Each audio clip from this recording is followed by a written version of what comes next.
Today on Under the Big Tree, how to choose your next Eurorack module.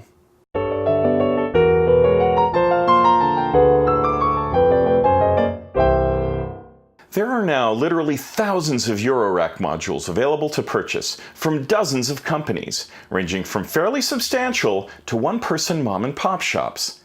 The quest to build the modular synth of your dreams is finicky, expensive, and never-ending.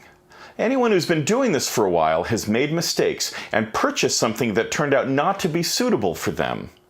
Mistakes can be financially costly, although many modules hold a significant portion of their value when sold as used. So, you have a few bucks stowed away and you're ready to buy your next module. What do you get? How do you get it? 1.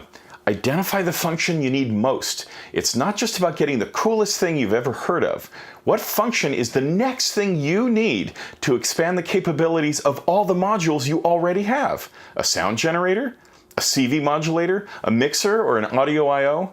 Remember, a system filled with nothing but sexy modules with lots of blinky lights doesn't have near the power or flexibility of a well-thought-out system with all the utility stuff you need. Envelopes, mults, VCAs, and LFOs can be somewhat boring, but they are just as important to the overall system as a really cool wavetable oscillator. 2. Do research online. Muffwiggler and Modular Grid are excellent starting points for your research. Modular Grid has an amazing search feature, which allows you to specify function, manufacturer, width, and so on. 3. Listen online. There are loads of YouTube videos about nearly every module out there. Listen to what other people do with the module and let that narrow your choices. 4.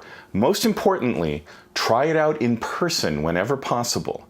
This is such an individual thing, which is what makes it so powerful and expressive.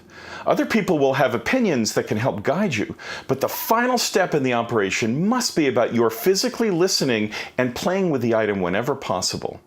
The final answer will be dictated by that approach and may surprise you. For example, I was looking for one more oscillator to finish up my system. I searched on Modular Grid for something that would fit in the space I had and narrowed it down. I then listened to examples and looked at functionality for my final choices and settled on an E350 morphing terrarium. Cool module, lots of interesting capabilities by being able to index through wavetables, very highly rated by other people. So, I pulled an oscillator that I had purchased at the beginning of my journey into Eurorack, but that didn't do anything for me, to take for trade value.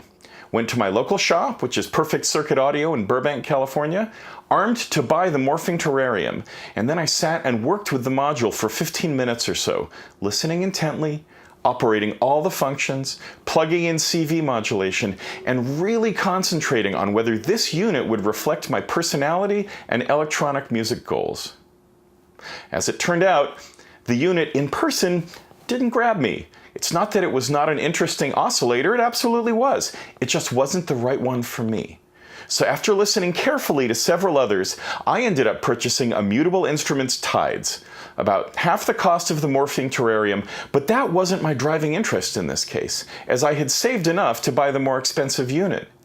There was just something about the way it indexed through wave shapes that immediately grabbed me.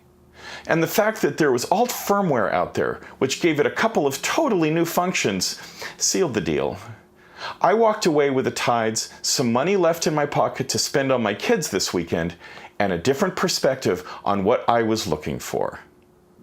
That's it for this episode of Under the Big Tree. As always, if you like what we're doing, please feel free to like, share, and subscribe. For now, this is Nick, signing off.